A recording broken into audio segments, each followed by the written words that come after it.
Бұл біздің мектеп. Қарағанды облысы білім басқармасының, Балқаш қаласы білім бөлімінің, Бауыржан Момышұлы атындағы жалпы білім беретін мектеп. Мектебімізде 781 оқушы білім алуда. Оқушылар әртүрлі мектепшілік, қалалық, облыстық байқаулар мен олимпиадаларға қатысып өз білімдерін көрсетуде. Мектебіміз Бауыржан Момышұлы атындағы мектеп болғандықтан, патриоттық тәрбие бағытында жұмыс жүргізіліп отырады. Жас сарбаз сыныптарынан 5 сынып тәрбиеленіп, жыл сайын түлектеріміз әскери оқу орындарына түсуде. Сол себепті алдымызда өсіп келе жатқан жасөспірімдерге әскери патриоттыққа баулу міндеті тұр.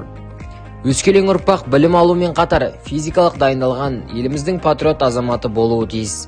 Сонымен қатар мектебіміздегі оқушылар бос уақытында спортпен айналысып, техниканы, ақпараттық технологияны меңгереді. Ол үшін мектебімізде STEAM IT кабинеттері арнайы материалдық техникалық құралдармен жабдықталған. Сондай-ақ, мектептің кітапханасы да оқушылар үшін кітап оқуға баулу мақсатында түрлі іс-шаралар ұйымдастырылып отырады. Мектеп өмір бастауы, білім кемесі даналық, мұрасы екені сөзсіз. Өскелең ұрпақ әлемдік стандартқа сай білім беру мен тәрбиелену үрдісін ұйымдастыратын мектеп. Болашақта талай абыройлы азаматтардың қанат қағып шығары анық.